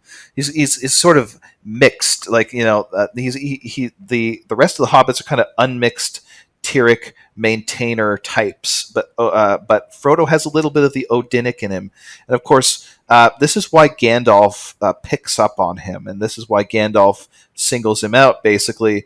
And of course, what is Gandalf but a very strong Odinic figure? He even looks like Odin, the way that he's described in the book and everything like that. So anyway, to move away from high fantasy and into the realm of reality, the Tyrrhic is basically it's conservatism, effectively, but in a way where it is not full. It doesn't fully map onto left and right, and I think that left and right should not be confused with revolution and conservatism. I think that's a real mistake, because of course right now, and this sort of goes into the essay that followed the Odinic and Tyrrhic essay, where I was basically tracing the sort of genealogy of modern day liberalism from revolutionary liberalism of the 17th century. um, you can have a trad left. You can have a left, which is a subversive element, which is a kind of entropic element that wants to kind of see things, everything kind of mixed in and universalized and indistinguishable from everything else. You can have a kind of traditionalist element that wants to keep that is basically the rudder that keeps that going. And I think that the trad left, as I've, sort of the foil to the radical right, is something like conservatism, right? These are the people who believe very, very strongly in 1776. The American Revolution is our tradition. Revolution is our tradition, and that this is kind of as far back as I am comfortable going. While I have respect for the past, but only so far back. Everything before that was terrible. So they're kind of like fake traditionalists, but they do actually take up that preservative element, that maintainer element. But what they're maintaining is something very destructive. But destructive things need to be maintained as well. A virus or a bacterium needs to be able to reproduce itself. It needs to have a kind of regularity in order to maintain itself, in order to do what it needs to do and parasitize the host. So there are these kind of traditional, subversive traditionalist elements out there, and we could think of again the center right today. Basically, I think is especially the center right that doesn't like Trump. That is a perfect example of the trad left. Now, if you don't have these kind of like Odinic and Tyrrhic or maintainer and founder categories, it's very hard to understand why something like the trad left could exist. How could that actually be a thing? But if you kind of understand them in these ways, it allows you to see these things. And I think, to be honest, some of that is kind of coming into our spheres, like some of this subversive but also quasi traditionalist elements are sort of infecting what we're doing. And I singled out the racist liberals basically in this article. So without going into all of that and naming names and creating a bunch of e-drama, uh, what I'm kind of getting at here is that if you use these categories of Odinic and Tyrrhic, or shall we say great man versus the maintainer, it can actually help you elucidate politics in a way that left, right, and even globalist nationalists kind of can't.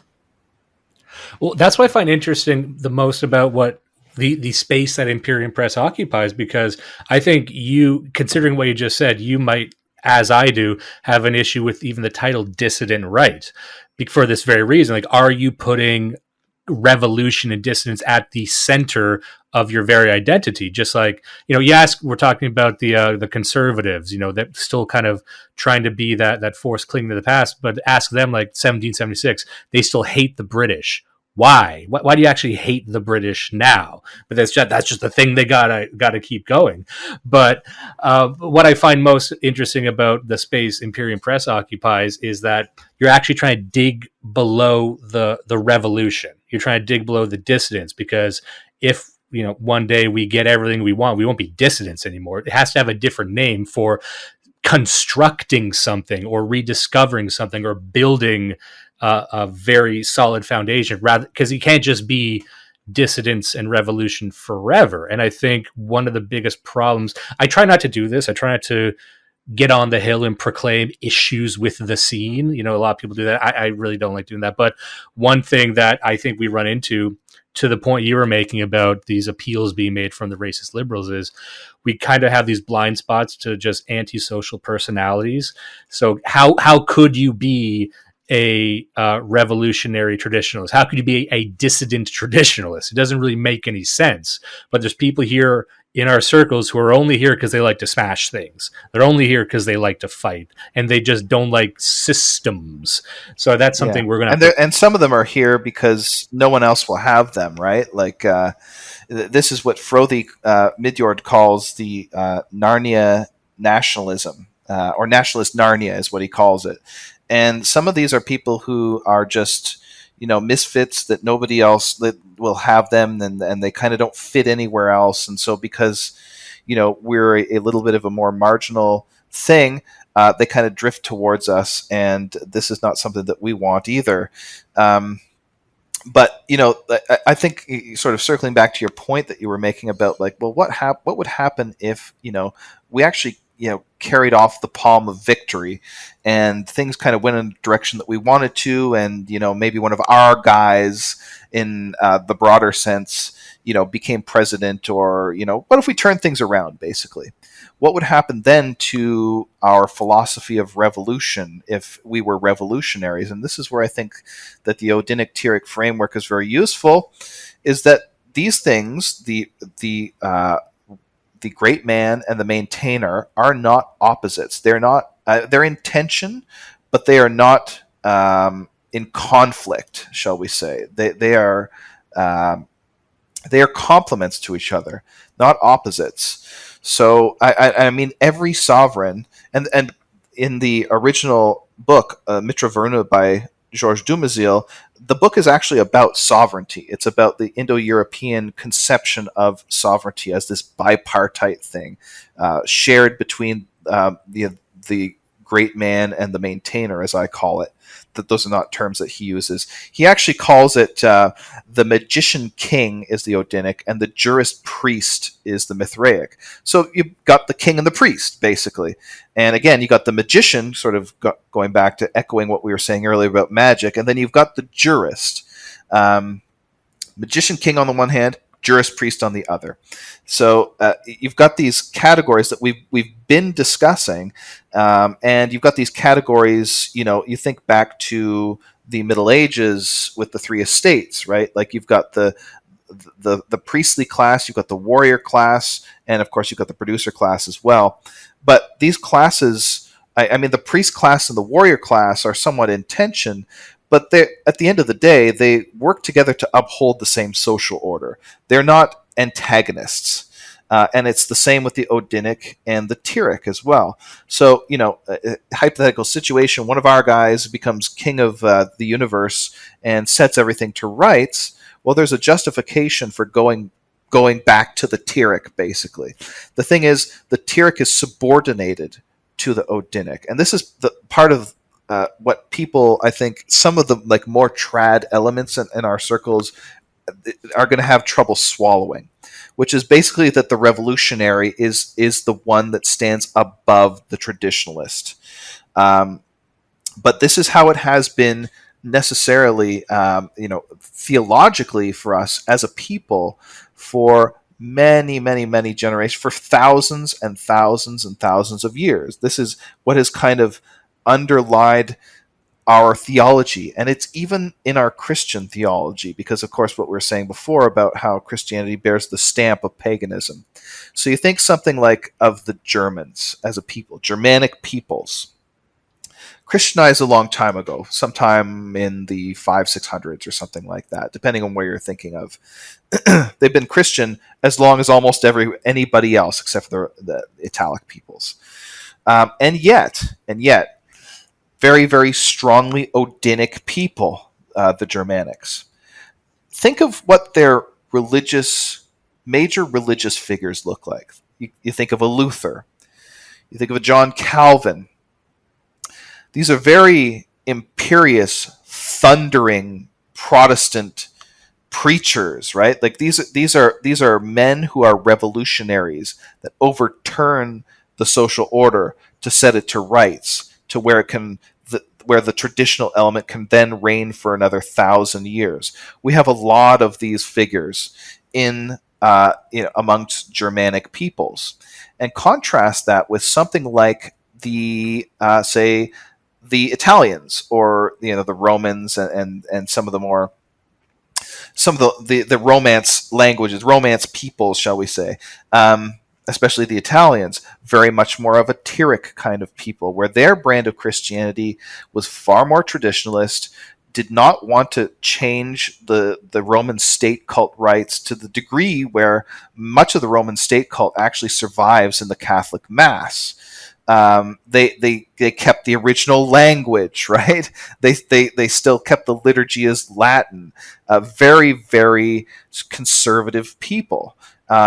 All the different branches of the Indo-Europeans have this blend of the Odinic and Tyrrhic, but the blend is different in different places, and it can really elucidate those differences between peoples by viewing them along these lines in ways that I think are much, much too reductive if you just look at it as like, base Catholicism, cringe Protestantism.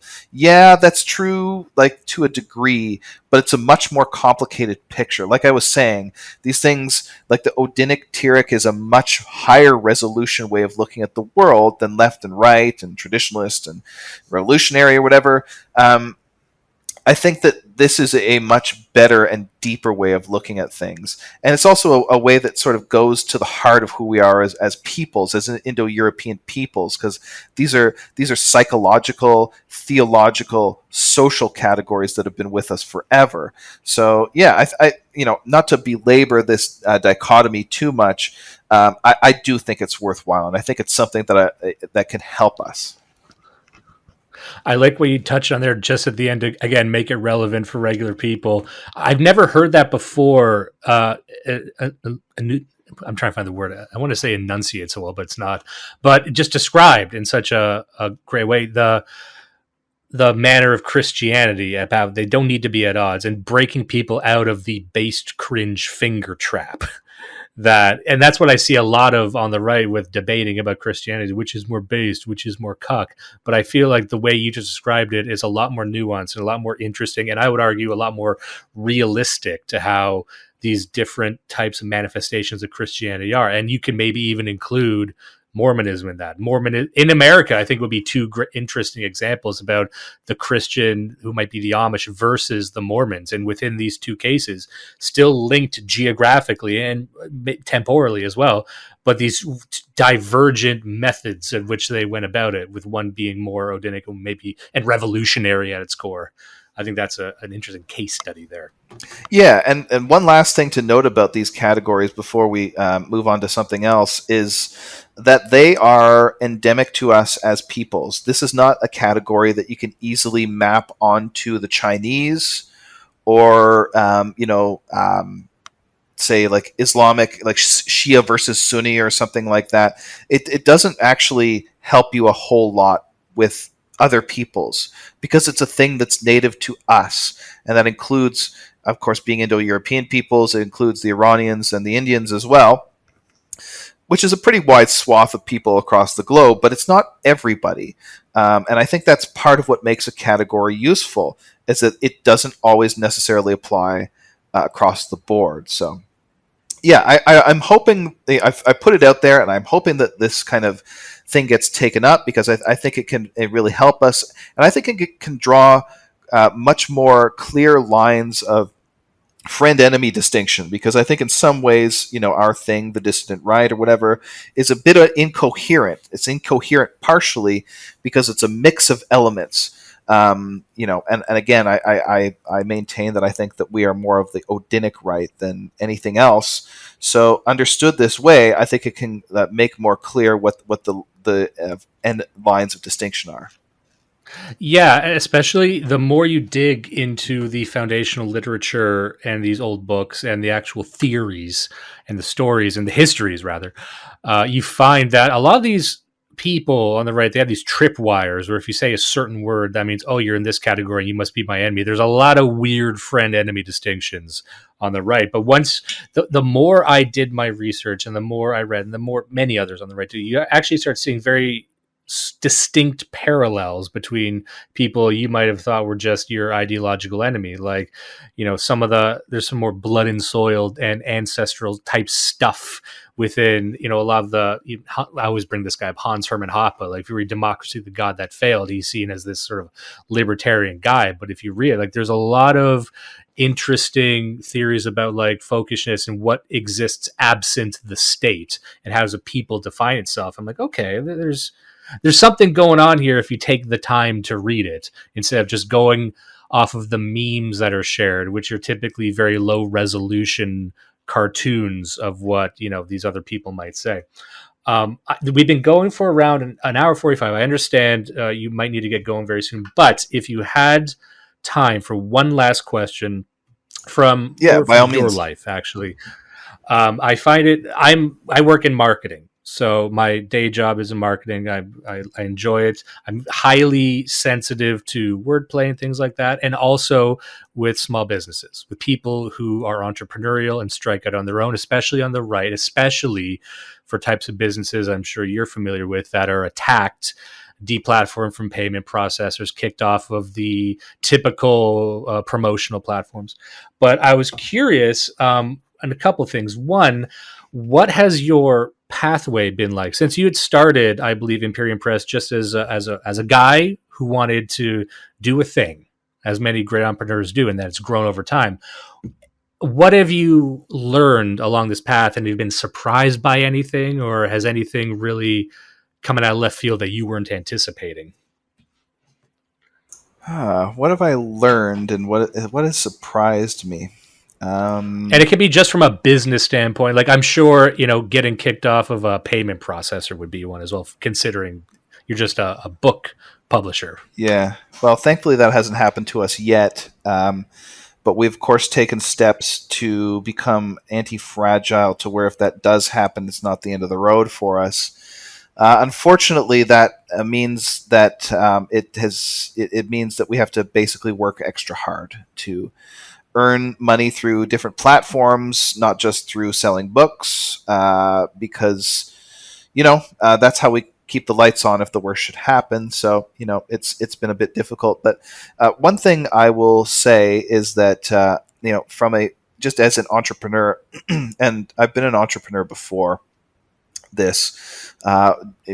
Basically, I had like an audio production company on a very small scale back when I lived in Canada, because that's my background. I'm an audio engineer by trade, and I had a music producer, worked in music studios and things like that. That was what I did for a living, and I I didn't obviously know can't that. do That that is anymore. very, very cool. It's kind of interesting because I kind of approach it like a Imperium Press is almost as much of an aesthetic endeavor as it is an intellectual endeavor.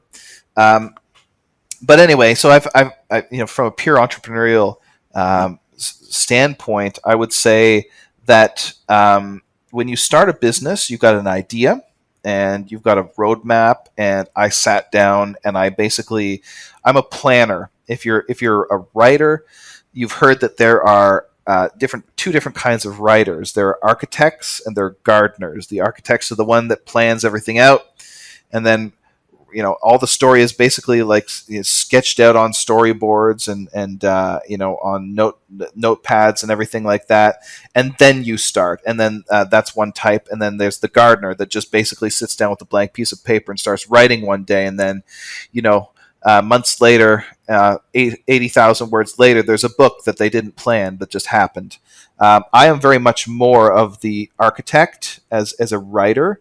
I planned things out. So I sat down and I planned out this business, basically what I was going to do, sort of vague ideas about marketing schemes and everything else.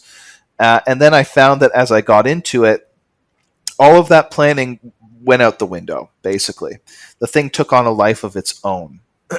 And that's something that is good. That's actually how you know that it's succeeding, and that not to be afraid of that. Maybe the part of this is, again, part of being able to roll with the punches and not worry too much about planning quite as much is part of maybe it's a slightly Odinic idea or like characteristic.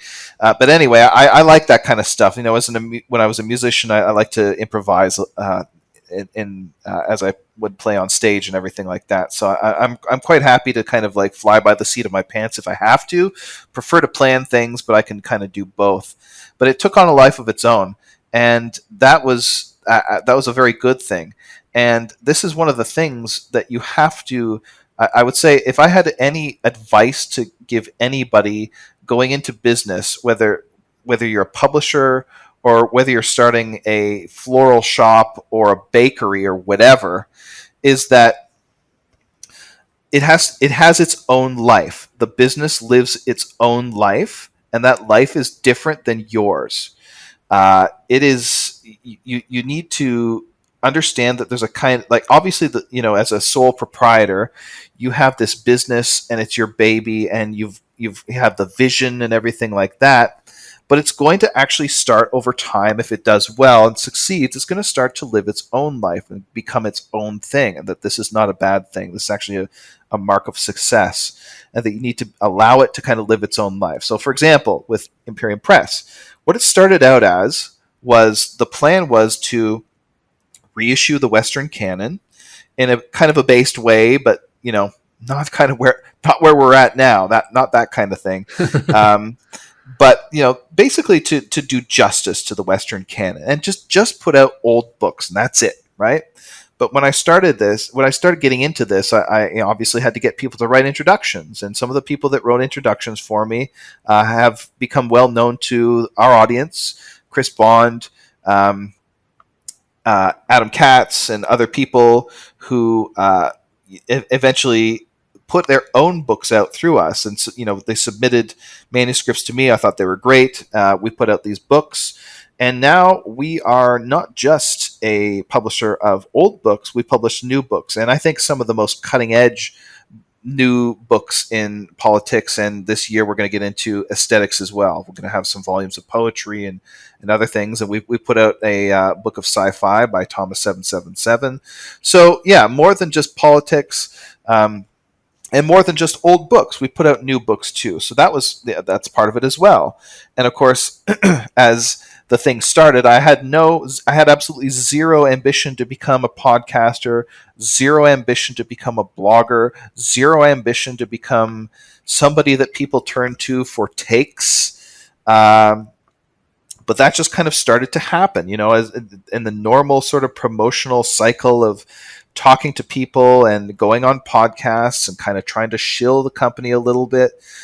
People started to, ask me to come back and to want to do podcasts more regularly. And I was on Joel Davis's own podcast quite a few times, and then we decided to start the Imperium Cast.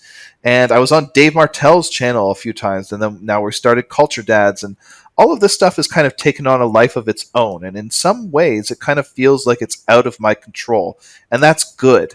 This is actually something that is healthy. And again, it's kind of the mark of success to whatever degree we've had success. So, whether you are, starting a music school or a consultant business or something like that, your business is going to start to live its own life, and you have to let it live its own life, and that this is actually very good for it. And to have that distinction, that wall between your life and the business's life. The business is not you.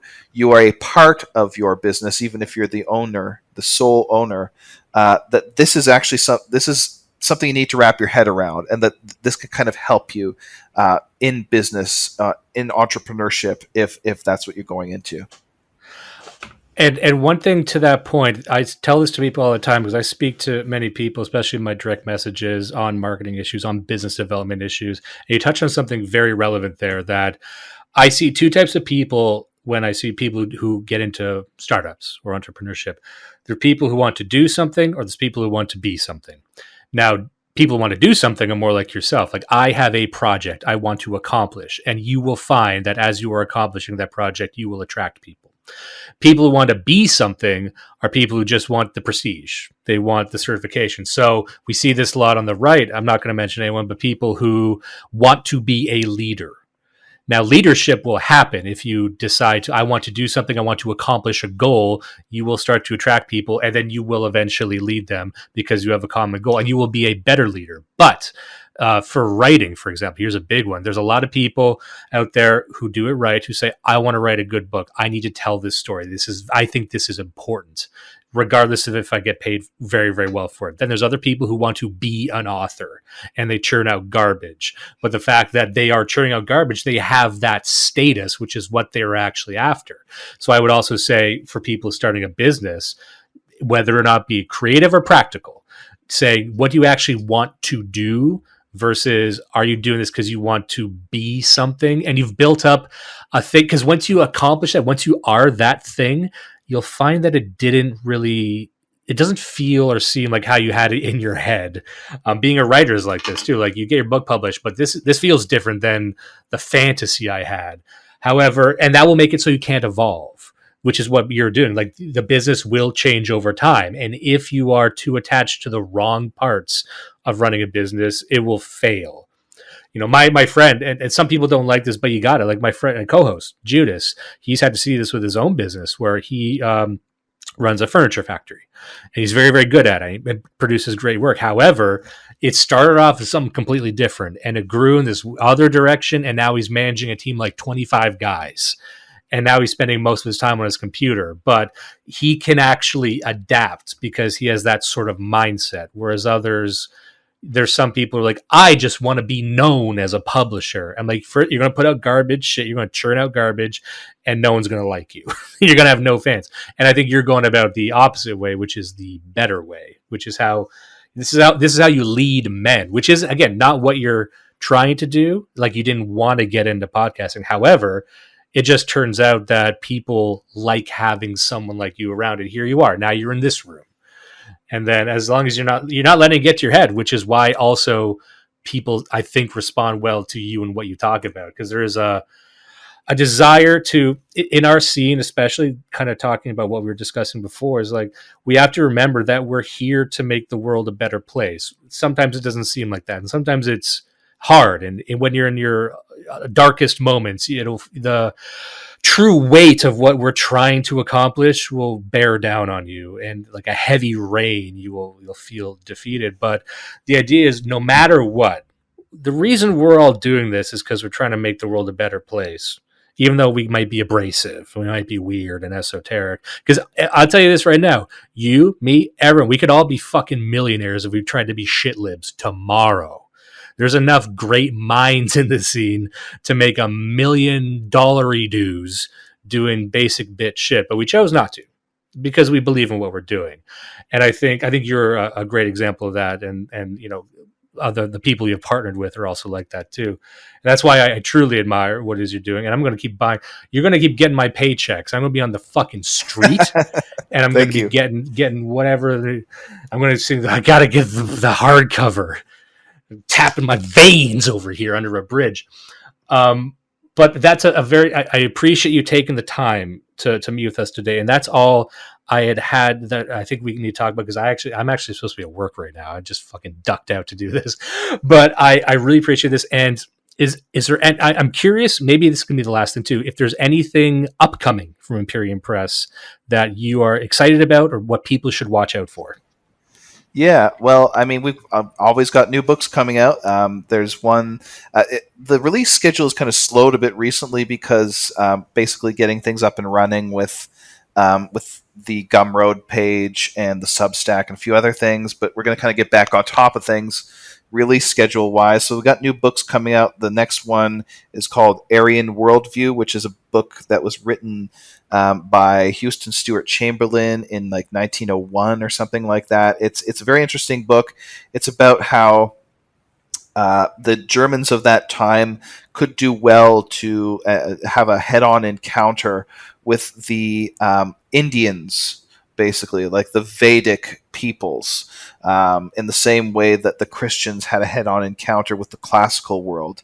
It's a short book, very, very interesting, very Indo-European, because, of course, it's the Germanics encountering the Vedic peoples.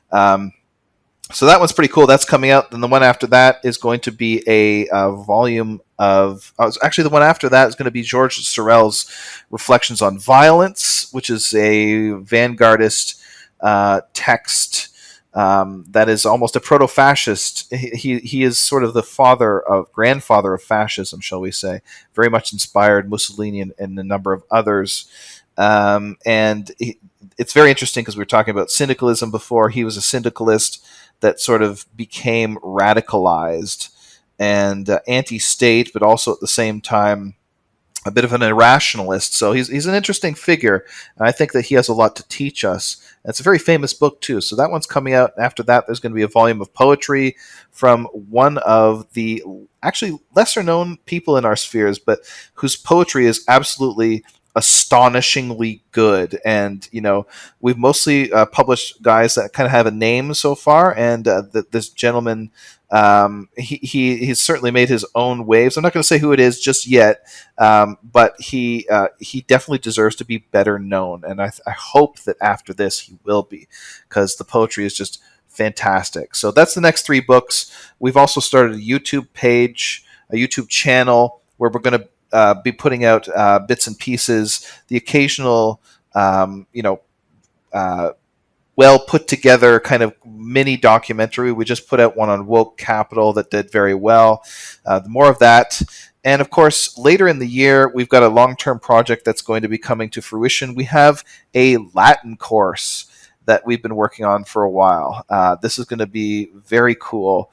And a lot of people have asked about it over the last 2 or 3 years, and I think there's a bit of an appetite for it. So that's going to be coming out.